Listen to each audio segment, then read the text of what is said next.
Hare Krishna.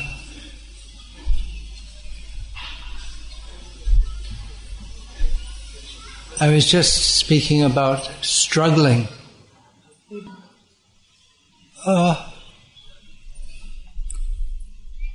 In this world, we generally try to avoid struggle.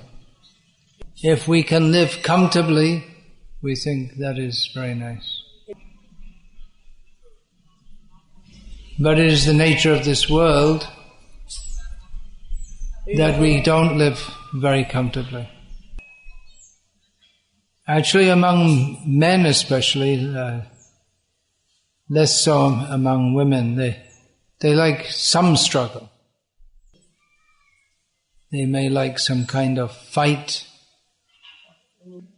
or they invented so many sports. Originally the sports were men only, and later they brought women into the sports. But that idea to have some struggle to show oneself to be better, but some struggles they may dishearten us. For instance, if we're crushed by some demoniac dictatorial regime, we may feel our spirit is crushed. I had just spoken about devotees in Calcutta. They found it so difficult that they felt discouraged. So Prabhupada explained to them how he also had to go through so many difficulties, actually much more severe than theirs, but he didn't become discouraged. Why did Prabhupada not become discouraged? Through all those struggles in the early days, he could have given up at any time. For the first year or so, he didn't have any real followers in America. So he could have gone back to India. No one would have cared. But he thought, I have to try to establish something on the order of my Guru. And actually this Krishna consciousness movement, to establish it, requires struggle. And there's a lot of mercy to be had in the struggle. Those who take difficulty in the service of Krishna, they become recognized by Krishna. So, everyone should struggle to come to a better level of devotional service. Some devotees, even though they're initiated, they don't like to rise early in the morning. They find it more comfortable to remain asleep.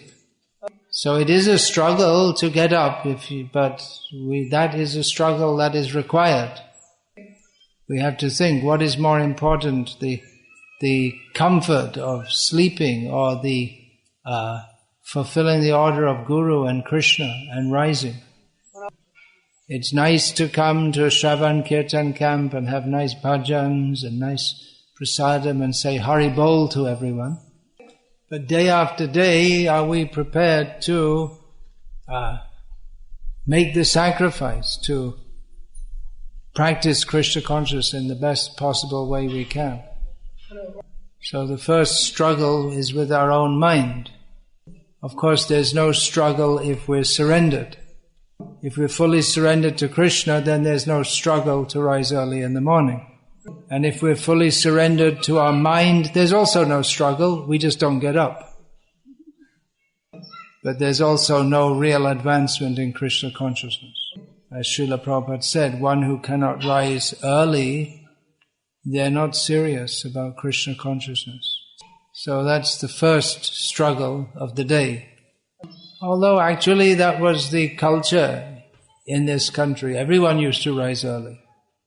It's just everyone. The rising before sunrise was just normal for everyone.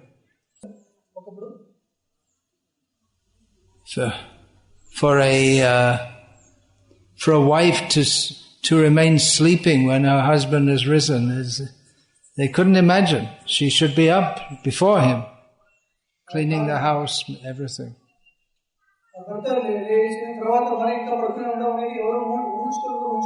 Yeah, the feminists didn't like that one.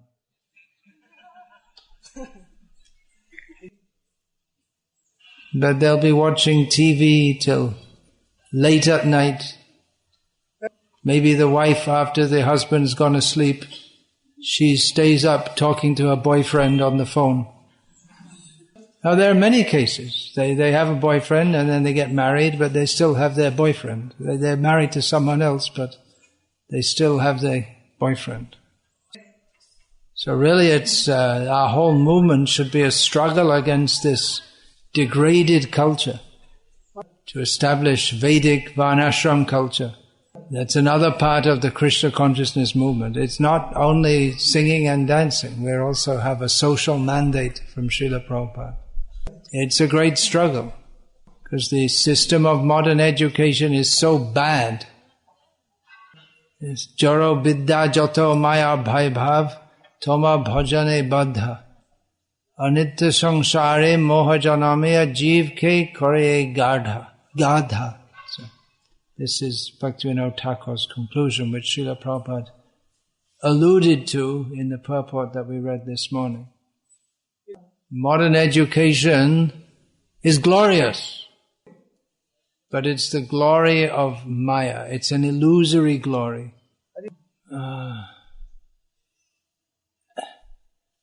Jaro Vidya Jato Maya Bhaibhav. And it's an obstacle in worshipping Krishna, in Krishna bhajan. People will think, why should we worship Krishna? What's the point? Better we work hard, earn more money. So this education, it actually increases our ignorance.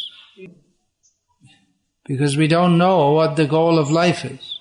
We just think that if we become a slave of the economic system, then that's our success. Modern education is for making people into psychological slaves, so that they're quite satisfied to work hard, earn money, and then spend it on all kinds of useless things. So in this material world where everything is temporary, it simply turns the living being into an ass. An ass is a foolish animal who just works hard. So it's a great struggle to establish Krishna consciousness, Varnashram communities. By culture, many people, at least in India, they like to chant Hare Krishna. But they don't understand, or they're not inclined to live simply depending on the land, the cows and Krishna. They depend on working and making money.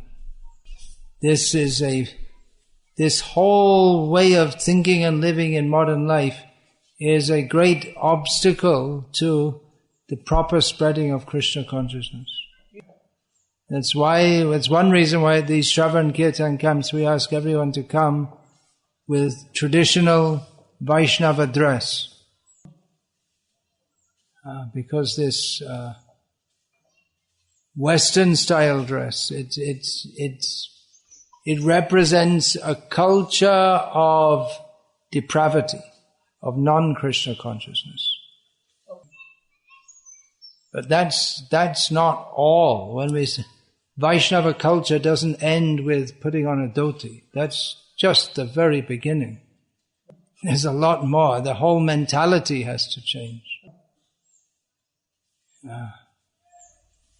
So that's one great struggle. If we can struggle to establish these Varnashram communities, that will be very pleasing to Srila Prabhupada. And it will be a struggle. And these communities are mostly for householders, for grihastas.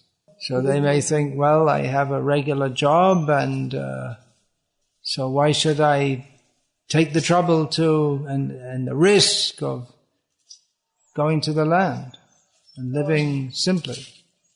Why should I struggle like that? Well, we can think that Srila Prabhupada, he could have also thought, why should I struggle to go to America? Then where would we be? We wouldn't be here today chanting Hare Krishna.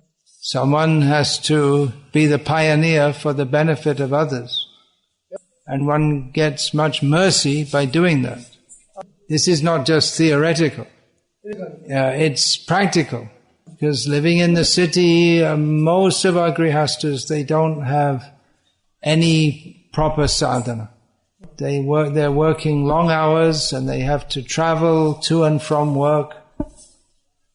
And they don't have time to have full morning program, Mangalarti, chanting, japa for 2 hours, and then having Guru Puja and class. They don't have time for all these things. It's all right. It's all right. It's all right. Let her be. Old people have a license. See, she has to struggle to come here. I think her grandchildren, when they reach that age, they wouldn't even think of doing that. They won't have the same piety. Yeah, so for those, especially for those, they have to work hard, long hours, and a lot of stress. They immediately, by living in these farm communities, they get the mercy of having morning and evening full program of sadhana with devotees. And all day, instead of having to associate with non-devotees in their workplace, they associate with devotees in their workplace. But we have to struggle, because even in our own movement, even though Srila Prabhupada stressed it so much, there's so much propaganda against this, which is unfortunate, because we shouldn't speak against or work against that which Prabhupada wanted. It should be done intelligently, but it should be done. Then other struggles. If you really want to get a lot of mercy, there are still new fields to open up. There are many places in India there are many places where we don't have centers. They can be opened. There are many villages, people never heard of ISKCON, they don't know the Hare Krishna movement. Vishnu Swami Prabhu, he's going village to village in Telangana with Padayatra, spreading this Sankirtan movement of Chaitanya Mahaprabhu. So that's a struggle, but he's doing it for 3 years now. So that's a great achievement to do that. And Radha Kant also from Telangana, he went off to Malawi, which, who's heard of Malawi? It's stuck in the middle of Africa, but he's preaching there with his wife and family. So it's a great struggle, no doubt, but there's a lot of mercy to be had in such a struggle. Preaching to the Muslims in the Muslim world, that's a great field, not opened. Our devotees have not made much impact among Muslims. We should do. So whatever anyone can do in that regard, it'll be a struggle, but it will be much appreciated by Krishna. The struggle against atheism. Preaching means struggling. If we're just preaching and we're just bringing people in by some sentiment, that's not real preaching. We should convince people of this philosophy and convince people to follow this pure way of life. We can preach that, you chant Hare Krishna and whatever else you do, it's okay. In the beginning, we might preach like that. Just chant Hare Krishna. Eventually, we have to bring people up. If they're not, they may be chanting, but they also have to give up all useless, non-Krishna conscious activities like watching TV, eating food cooked by non-devotees, and so on. So there's some thoughts about struggling for Krishna. Anyway, in this world we have to struggle. Well, it is possible to lead a somewhat comfortable life, actually, in Krishna consciousness. It's possible if one lives as a brahmachari in some big center and you can get some service where there's not much to do, in regular service, and you live fairly comfortably. I've seen many ashrams in India, I'm talking about non-ISKCON ashrams now, where the inmates, they get up 6 o'clock, 7 o'clock, something like that. They have a little bhajan, little arati. Then in the winter, they'll sit in the sunshine reading the newspaper, take some breakfast, maybe do a little office work and this and that. Relaxed. Nothing much to do. But ashram. Ashram means, well, you know the word shrama means work. And ashram means not work. Now, ashram means, but ashram means means not work, means more work. So we should work for Krishna. Otherwise it's shrama evahi kevalam. Only work without any tangible result. Say it in Telugu. Result. Phalam. Yeah. That's why you're translating, because they don't understand English. Suddenly it doesn't strike. Huh? Suddenly it doesn't strike. You need to practice more. I didn't have any warning, but I was with one godbrother in Dubai,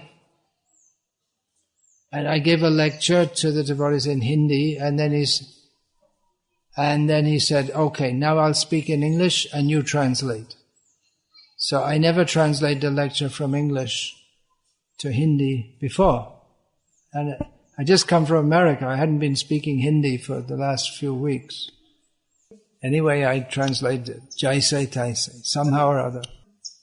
But when I'm speaking the two Indian languages I know, I try not to say English words. Keep it, as much as possible, keep it closer to the Sanskritam. That is better. It's a better language. Cultured people will appreciate that also. Is it not? Must be in Telugu also. Is it not? Must be. Of course, for things like cell phone, then you have to say cell phone. Otherwise you can invent some word which no one will understand. What would you call mobile phone? Chalanta, dur sambada yantram, something like that. But no one will understand what you're saying. What are you talking about? Cell phone. Oh, mobile phone.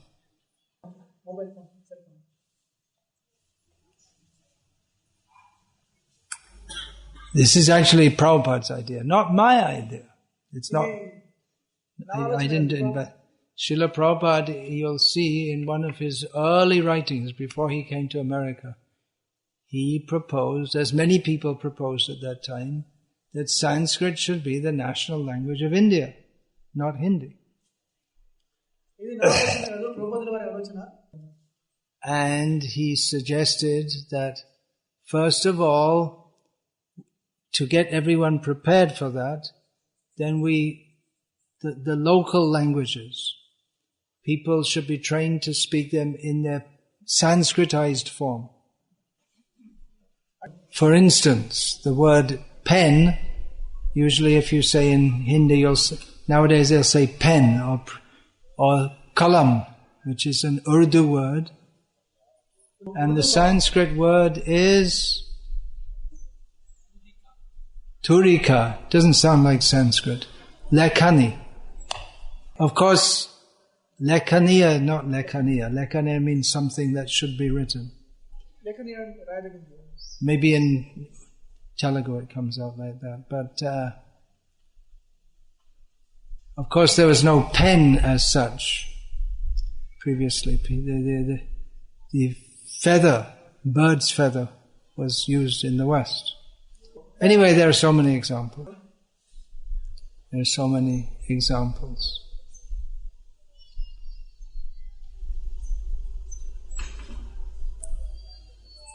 This watch, ghari, comes from Sanskritam, ghantika.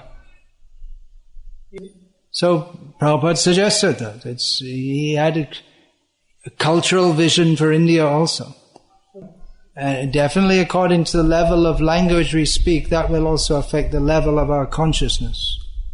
In every language you can speak a sophisticated manner, or you can speak just like people on the street speaking to each other. But saintly people, they're expected to be absorbed in Shastra, Shastrik Katha. So automatically, even if you study Shastric commentaries in translation, it'll be always Sanskritized language. So that's a high level of language. So it's not the most important thing. The most important thing is the spreading of Krishna consciousness, no doubt. Chanting of Hare Krishna. But it is also one of the desires of Srila Prabhupada, so we shouldn't discount it as being unimportant. Hare Krishna. So I'll finish there. All glories to His Divine Grace, Srila Prabhupada. Srila Prabhupada.